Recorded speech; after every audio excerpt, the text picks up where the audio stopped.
Montong itu tanaman, itu durian kita, bukan durian Thailand.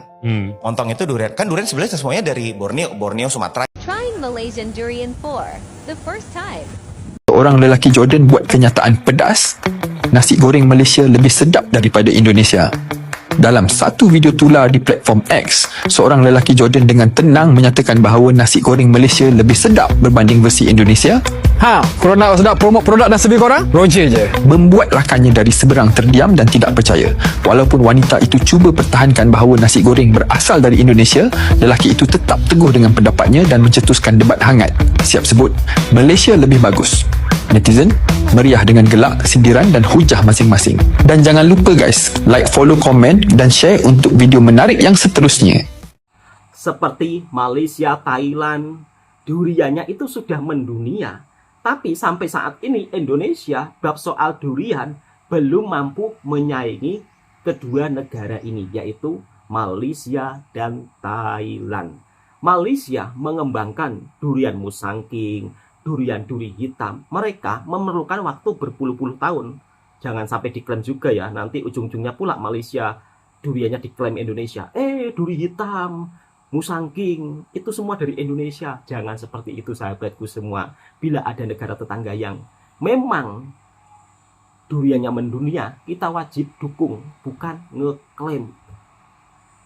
Durian montong dari Indonesia sebenarnya bukan dari Thailand.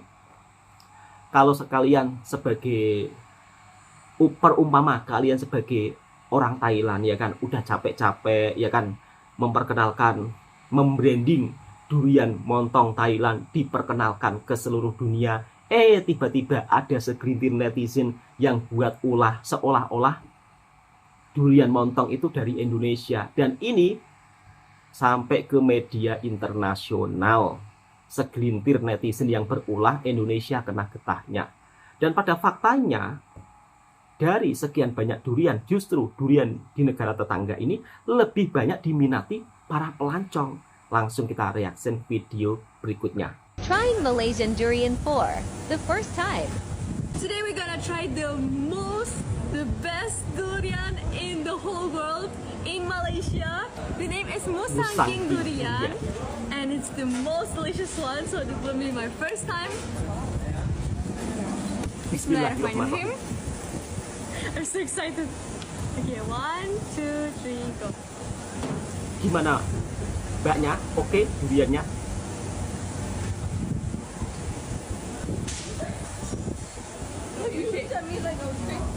Yes, this is definitely a yes. Oh my god, it's so good.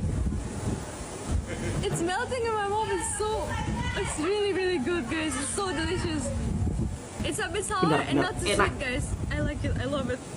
It's very creamy. So if you go to Malaysia, try Musangking durian. It's very, very good. Recommend. Indonesia, Bandung. Bandung. Ya, Saya dah sampai Bandung. Pernah? Tenang. Wah, tahun berapa ke Bandung? Nak tahu nak. Tahun 2000 lebih juga. Oh, pernah sana ya. Masih mau itu ya. Masih kuat lagi. Ya. Ini pohon usia paling tua berapa tahun? Pohon yang besar berapa tahun? Umur? Pokok ni.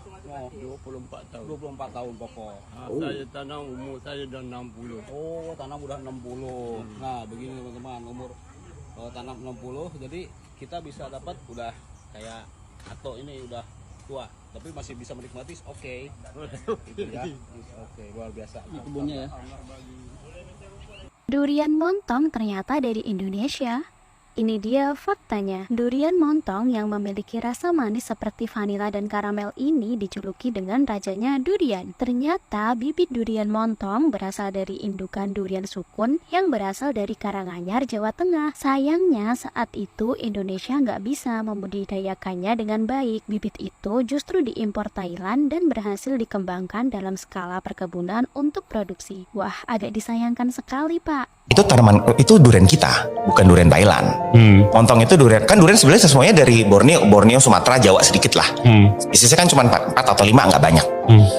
Durio zibentinus, graveolens, dulcis, studinarum, sama 5 saya lupa.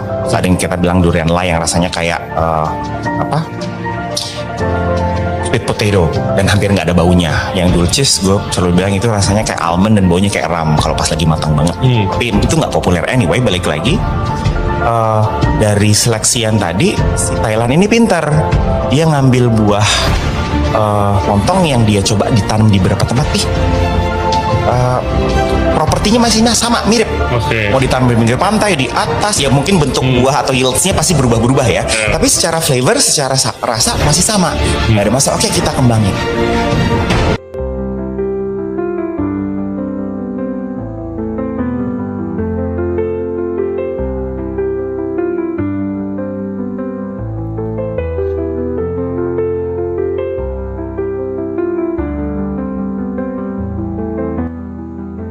Wah, gila sih. Ini tuh kelakuan khas warga plus 62 banget. Jadi ceritanya sekarang giliran durian montong yang diklaim asli dari Indonesia. Katanya karena durian asalnya dari Kalimantan dan Kalimantan itu sebagian masuk wilayah Indonesia. Jadi ya udah otomatis semua jenis durian tuh asalnya dari kita. Logika yang bener-bener next level sih bikin Elon Musk pun geleng-geleng. Padahal ya bro, sis, montong itu tuh hasil budidaya alias kultivar dari Thailand. Negara tetangga yang sering banget kita sindir-sindir. Tapi giliran mereka punya yang terkenal langsung auto-claim itu punya kita. Sama aja kayak bilang nasi lemak tuh makanan Betawi karena Betawi juga punya nasi uduk. Kan ngaco. Terus yang lebih lucunya lagi seolah-olah cuma Indonesia yang punya Kalimantan. Padahal Kalimantan itu juga bagian dari Malaysia dan Brunei. Tapi ya begitulah. Asal bisa bawa-bawa Borneo langsung semangat ngaku-ngaku. Kayak anak kecil rebutan mainan, itu punya gue duluan, lu cuma nyontek. Dan lucunya lagi, media yang ngangkat ini tuh bukan media besar, cuma komunitas kecil yang suka bikin gerakan nasionalis nggak jelas, terus diambil sama media luar, dan dijadiin bahan ketawaan satu Asia Tenggara. Jadi bukan cuma malu-maluin, tapi juga ngasih panggung gratis buat orang-orang mikir kita tuh asal ngomong doang. Dari kemarin rame soal batik, rendang, sambal, sekarang giliran durian. Mungkin bentar lagi kita bakal ngaku kucing Persia tuh sebenarnya kucing lokal Indonesia. Soalnya dulu pernah ada nenek moyangnya lewat Laut Selatan. Asli deh, kadang bukan negara lain yang ngejatuhin martabat kita, tapi kita sendiri yang suka kepleset gara-gara haus pengakuan. Bukannya fokus perbaikin kualitas dan branding, malah sibuk jadi komentator warisan budaya. Miris. Dan nih ya, lucunya lagi, orang yang paling semangat ngaku-ngaku itu biasanya bukan petani durian, bukan peneliti pertanian, apalagi eksportir. Tapi netizen. Netizen keyboard warrior yang kerjaannya tiap hari buka medsos sambil nyari bahan buat ngamuk. Nggak ada kerjaan lain selain ngangkat isu-isu yang kayaknya nasionalis padahal mah cuma buat dapat like dan share. Sumpah, mereka tuh bisa ngaku semua dari Indonesia. Besok jangan kaget kalau ada yang bilang sushi itu aslinya dari Sulawesi, soalnya laut kita punya ikan segar. Atau pizza itu sebenarnya dari Jawa karena orang kita udah lama bikin roti pipih dikasih topping sambal. Terus nanti ada yang bales, lah kan Candi Borobudur bentuknya kayak piramida, berarti Mesir juga ngeklaim budaya kita dong. Logika kita nih bener-bener udah ada di luar nalar. Semua yang enak, semua yang terkenal, semua yang berhasil, langsung mau diklaim punya Indonesia. Tapi giliran ditanya, udah tanemin belum? Udah budidaya belum? Udah ekspor belum? Diem, langsung berubah jadi sunyi kayak kuburan di malam Jumat. Dan yang paling nyesek, kadang justru negara lain yang serius nanemin, panen, promosiin, terus dapat nama besar. Kita ribut di kolom komentar. Sibuk bikin thread panjang yang isinya marah-marah, tapi nggak ada kontribusi nyata buat para petani kita sendiri. Ironisnya, banyak petani kita masih nggak dapat akses pupuk yang layak, harga bibit mahal, hasil panen nggak dibeli. Tapi netizen sibuk bahas warisan budaya seolah itu urusan hidup dan mati bangsa. Makanya jangan heran kenapa banyak negara ASEAN lebih dihargai di mata dunia, karena mereka kerja, bukan sibuk klaim-klaiman. Kita baru baca satu artikel, langsung semangat ngegas. Mentalitas pengen diakui tapi nggak mau usaha. Dan parahnya lagi, ada juga yang ngeles gini. Tapi kan durian tuh dari Borneo, dan Borneo kan Indonesia. Lah iya, tapi Borneo juga Malaysia dan Brunei, bos. Apa-apa dikit generalisasi. Cuma karena punya sedikit bagian dari sejarah atau geografi, langsung diklaim punya semua warisan. Logika gitu mah, kalau diterapin ke sejarah dunia, manusia pertama juga klaimnya bisa dari Indonesia dong. Soalnya kita juga manusia. Kalau kayak gini terus, Nggak usah heran kalau suatu saat nanti ada yang bilang Mona Lisa tuh lukisan dari Toraja karena warna kulitnya mirip orang kita. Parah. Dan yang lebih bikin ngakak, ini bukan kejadian pertama. Sebelumnya juga udah ada drama kayak begini. Reok Ponorogo dibilang diklaim Malaysia, padahal Malaysia cuma punya versi adaptasi budaya Jawa karena banyaknya orang Jawa tinggal di sana sejak zaman kolonial. Tapi kita langsung ngamuk, demo, bakar-bakar bendera padahal belum tentu baca berita lengkapnya. Sama juga waktu rendang jadi makanan ternak versi CNN, langsung rame tuh netizen. Lah, itu punya Indonesia. Giliran restoran Padang di luar negeri ternyata dimiliki orang Malaysia. Langsung ciut. Mentalitasnya tuh begini, klaim punya tapi nggak usaha buat nyebarin. Dan sekarang balik lagi ke montong bro. Durian paling populer di pasar ekspor dunia udah di branding puluhan tahun sama Thailand. Diekspor dalam jumlah ratusan ribu ton. Dikembangkan di kebun riset, di branding dengan teknologi pertanian modern, masuk ke supermarket global. Sementara kita ribut soal klaim karena merasa punya asal-usul durian. Lagian ya, asal-usul tanaman itu beda sama asal-usul kultivar. Durian bisa aja berasal dari hutan tropis Asia Tenggara termasuk Indonesia, Malaysia, dan Brunei, tapi montong itu hasil rekayasa dan budidaya dari Thailand. Itu bukan tanaman liar, itu hasil riset. Sama aja kayak lo ngaku-ngaku iPhone tuh produk Indonesia karena logam tanah jarangnya mungkin dari Papua. Nggak nyambung bro. Dan parahnya lagi, warganet kita tuh kadang lebih semangat bela durian montong daripada bela petani lokal sendiri. Padahal harga durian lokal di pasar dalam negeri anjlok, petani kesusahan jualan, akses distribusi jelek. Tapi netizen sibuknya malah urus warisan budaya yang sebenarnya nggak terlalu urgent buat kehidupan mereka. Jujur ya, kadang mikir, ini orang pada nganggur apa gimana sih? Kerjaannya tiap hari ngelototin medsos terus nyari bahan buat ngamuk nasionalis. Kalau dipikir-pikir, ini bukan nasionalisme sejati, tapi nasionalisme halu. Yang penting, kelihatan heroik di media sosial, padahal nol kontribusi ke realita. Coba deh kalau semangat kita ngaku-ngaku itu dialihin buat bantu promosiin durian lokal kita, yang rasanya juga nggak kalah, kayak durian Medan, durian Pelipisan, durian Bawor. Tapi ya gitu, lebih doyan klaim daripada branding. Dan yang paling ironis, kadang yang sibuk ngaku-ngaku budaya asing itu malah nggak tahu durian montong itu rasanya gimana. Nggak pernah makan, tapi paling bising. Begitu dikasih durian beneran nggak suka baunya, bilang enek. Terus lo bla-bla apaan? Ini semua bukan soal durian doang. Ini cermin dari pola pikir bangsa kita yang terlalu fokus nyari validasi luar, terlalu cepat tersinggung, dan terlalu males untuk duduk, riset, dan kerja beneran.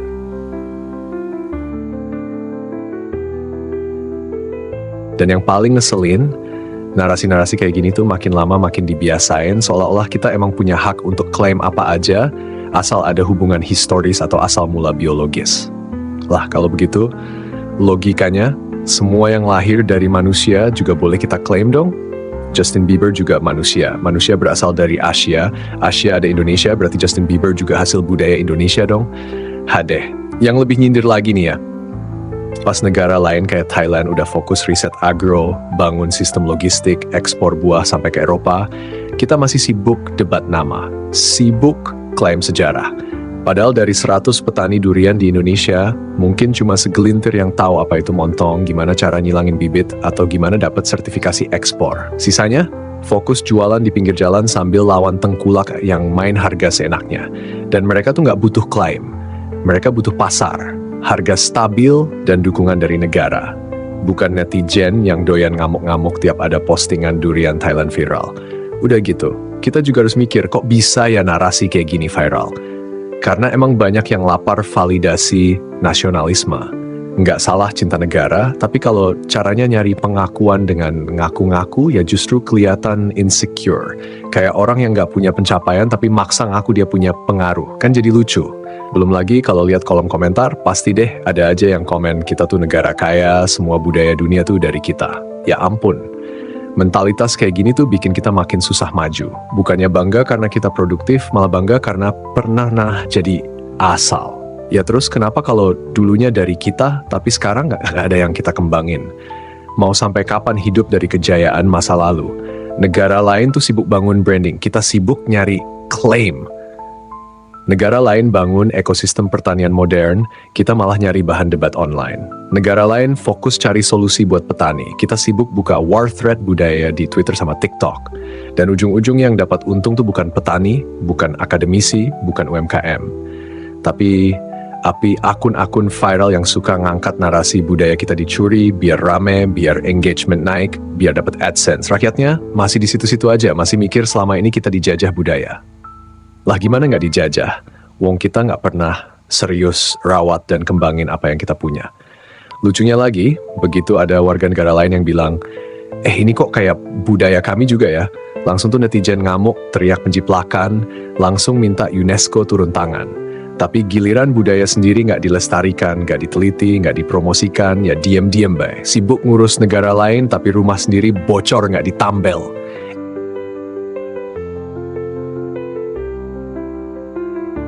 Dan bro, yang paling ngenes tuh sebenarnya bukan soal siapa yang punya durian montong, tapi soal mentalitas kita yang udah terlalu candu sama klaim tapi ogah tanggung jawab sama isinya. Lo lihat aja, misalnya emang bener kita punya warisan durian dari Borneo, pertanyaannya sekarang, udah ngapain aja kita buat bener-bener jagain dan kembangin durian lokal? Durian Palu, durian Kani, durian Pelipisan, durian Malika, itu semua punya rasa khas yang luar biasa. Tapi tanya deh, berapa banyak orang Indonesia yang tahu dan bangga sama itu? Berapa banyak yang rela beli mahal buat bantu petani lokal? Yang ada malah nyari yang murah di marketplace, impor dari Thailand, terus bilang ini enak, ini yang premium. Ironis banget, durian dari luar dibeli, dipuji, difoto buat pamer di Instagram. Durian sendiri diremehin, ditawar murah atau malah ditinggalin di ladang karena nggak laku. Tapi giliran ada berita soal durian montong diklaim negara lain, langsung autonasionalis. Serius nih, nasionalis kok pakai syarat harus viral dulu? Dan ini bukan masalah durian doang. Pola kayak gini udah kejadian berulang kali, dari kain batik, angklung, rendang, sampai keris. Semua mau diklaim. Tapi ketika ditanya, kamu tahu sejarahnya? Atau kamu pernah beli buat support produk lokal? Langsung gelagapan. Nasionalisme kita kayak hubungan toksik, penuh tuntutan tapi minim komitmen. Gue jadi inget pepatah lama, anjing menggonggong, kafilah berlalu. Negara lain tuh udah jalan jauh. Mereka riset, mereka ekspor, mereka bikin branding global. Kita masih ribut di pinggir jalan, saling gonggong siapa yang duluan punya. Padahal yang menang tuh bukan siapa yang paling pertama, tapi siapa yang paling konsisten dan progresif. Dan ini semua ya, bukan cuma soal makanan atau budaya. Ini soal mindset bangsa. Mindset yang kalau nggak segera dibenerin, kita bakal terus jadi penonton di tanah sendiri. Bakal terus hidup dalam delusi masa lalu, sambil lihat orang lain ngembangin kekayaan yang sama, jadi sesuatu yang lebih besar. Jadi ya, sambil senyum getir, gue cuma bisa bilang, selamat datang di negeri 1000 klaim, 1 juta wacana, dan 0 aksi nyata.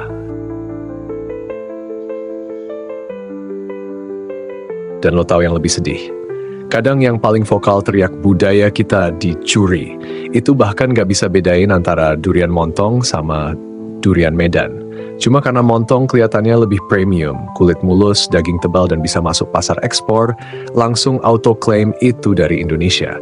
Padahal yang benar tuh bukan siapa yang punya sejarah lebih tua, tapi siapa yang bisa jaga, rawat, dan naikin nilainya. Kalau mindset kita tetap stuck di asal-usul, ya selamanya kita cuma jadi arsip hidup. Kayak perpustakaan berdebu yang penuh sejarah, tapi nggak pernah dibaca, nggak pernah dikembangin, nggak pernah dikomersialisin. Sementara negara lain tuh udah naik level, mereka nggak peduli mau tanaman itu dari mana asalnya, yang penting sekarang mereka bisa jual, bisa branding, dan bisa banggain ke dunia. Itu tuh yang harusnya kita pelajari. Gimana Thailand bisa bikin durian montong jadi simbol nasional, sampai ditanam ribuan hektar, diteliti terus kualitasnya, dikasih sertifikat, dan akhirnya bisa ekspor ke Cina, Jepang, bahkan ke Eropa. Bukan sibuk klaim-klaiman, mereka kerja. Sementara kita, sibuk debat di kolom komentar. Dan herannya, tiap kali ada warga luar negeri yang coba angkat budaya kita, entah itu pakai batik, masak rendang, atau main gamelan, bukan kita apresiasi, tapi malah dicurigain. Ini mau nyolong budaya kita nih. Lah gimana budaya kita mau mendunia kalau tiap ada yang angkat, langsung kita timpukin curiga. Mereka tuh kadang lebih niat lestarikan budaya kita ketimbang kita sendiri. Lo pernah lihat bule belajar tari Bali serius sampai bertahun-tahun? Pernah lihat orang Jepang yang koleksi wayang kulit dan ngerti lakonnya? Sementara kita Sibuk nonton sinetron, ngatain budaya sendiri kampungan, terus giliran viral di luar negeri baru mau ngaku-ngaku. Sumpah ya, ini bukan lagi soal nasionalisme, ini udah masuk ke fase delusi. Kita jadi bangsa yang terlalu cinta sama bayangannya sendiri, tapi nggak punya komitmen buat rawat isinya. Semua mau diakuin, semua mau diklaim, tapi giliran diajak kerja bareng, jadi petani, jadi peneliti, jadi promotor budaya, langsung mundur. Maunya pengakuan instan, tanpa usaha. Dan yang paling ironis, negara lain nggak pernah repot bantah kita. Mereka nggak peduli. Mereka terus jalan. Yang ribut tuh cuma kita sendiri, teriak sendirian di tengah forum, minta dunia percaya bahwa semua asalnya dari Indonesia. Tapi nggak sadar kita sendiri nggak pernah siap jadi rumah buat budaya-budaya itu tumbuh berkembang. Itu durian kita, bukan durian Thailand. Montong itu durian, kan durian sebenarnya semuanya dari Borneo, Sumatera, Jawa sedikit lah. Isinya kan cuma 4 atau 5, nggak banyak. Durio zibentinus, graveolens, dulcis, studinarum, sama 5 saya lupa. Ada yang kita bilang durian lai yang rasanya kayak sweet potato dan hampir nggak ada baunya. Yang dulcis gue selalu bilang itu rasanya kayak almond dan baunya kayak ram kalau pas lagi matang banget. Tapi itu nggak populer anyway. Balik lagi dari seleksian tadi, si Thailand ini pintar. Dia ngambil buah montong yang dia coba ditanam di beberapa tempat. Propertinya masih sama, mirip. Mau ditanam di pinggir pantai, di atas, ya mungkin bentuk buah atau yieldsnya pasti berubah-berubah ya. Tapi secara flavor, secara rasa masih sama. Nggak ada masalah. Oke, kita kembangin. Durian montong dari Thailand diklaim asal usulnya dari Indonesia. Karena Indonesia mungkin malas untuk menanamnya, malas untuk membudidayakannya. Akhirnya Thailand berhasil membudidayakan durian montong, kemudian diekspor ke seluruh dunia. Ujung-ujungnya apa? Netizen komentar yang sangat memalukan. Kenapa kita tidak mau membudidayakan durian lokal Indonesia dan kita perkenalkan ke seluruh dunia, tapi suka sibuk ngeklaim sana sini kalau tetangga sedang berjaya, bahkan diangkat sampai ke berita internasional. Ini kan sangat memalukan, ya kan? Masa iya Thailand yang udah capek-capek mengembangkan durian montongnya, terkenal di seluruh dunia, tiba-tiba pula diklaim, oh asal usulnya dari Indonesia, semuanya dari Indonesia. Kenapa sih kita punya mentalitas seperti itu? Kenapa kita tidak membranding durian kita, kemudian kita populerkan, ya kan, supaya pelancong juga tahu bagaimana rasa durian lokal Indonesia. Tapi pada fakta dan kenyataannya, durian Indonesia, ya mau nggak mau perlu kita akui, faktanya kalah dari negara tetangga lainnya seperti Singapura, salah ucap, seperti Malaysia, seperti Thailand, seperti Vietnam. Pertanian durian mereka itu sangat maju karena didukung pemerintah juga. Banyak edukasi dari pemerintahnya turun tangan langsung, menteri-menteri pertaniannya memperhatikan sehingga buah durian yang mereka hasilkan benar-benar berkualitas. Sedangkan, ya mohon maaf ya, petani-petani durian di Indonesia itu semuanya itu ya berjuang sendiri. Kadang-kadang pun juga tidak pernah mendapat edukasi, ini sakit apa, ini duriannya perlu dikasih apa. Itu mereka justru lebih banyak sekolah ke negara tetangga seperti Malaysia. Lalu kenapa kita suka sekali mengeklaim ini, mengeklaim itu? Apalagi kalau dengan negara tetangga kita. Kalau di negara tetangga kita budayanya sampai mendunia. Oh, itu bukan dari Malaysia, itu juga dari Indonesia. Malaysia suka ngeklaim. Padahal kita sendiri, ya kan, lebih suka budaya luar, lebih suka terpengaruh dengan budaya-budaya barat. Joget-joget tidak jelas, ya kan, dejenan. Sedangkan budaya kita sendiri kalian lupakan. Kalau ada tarian kuda, ya tarian kuda kepang mendunia, Malaysia yang membawakan marah-marah, itu kan punya orang Indonesia gitu. Di Malaysia itu juga ada masyarakat Jawa yo. Mereka sebelum terbentuk dua negara sudah ada. Ya nggak salah mereka membawa tradisi budaya mereka. Lebih salut dan lebih respect daripada sekarang Indonesia itu lebih terpengaruh budaya Barat. Joget-joget tak jelas, pakai sound, ya kan? Itu yang kalian suka kan? Tapi nggak pernah menghargai budaya nenek moyang kita. Giliran ada negara tetangga yang mendunia, bisa marah pula. Sampai ngeklaim durian montong dari Indonesia. Ya, sangat nggak itulah. Sangat nggak masuk akal lah. Oke, cukup sampai di sini dulu infonya untuk sahabat-sahabatku. Lebih baik kita fokus kepada budaya kita sendiri, durian kita sendiri, mari kita budidayakan, mari kita perkenalkan ke seluruh dunia. Jangan asyik kalau ada negara tetangga berjaya, kita sibuk ngeklaim, malu ditertawakan negara tetangga kita yang lainnya. Ini loh netizen Indonesia kok suka ngeklaim bila ada negara tetangga yang berjaya. Gimana coba? Kan malu kan?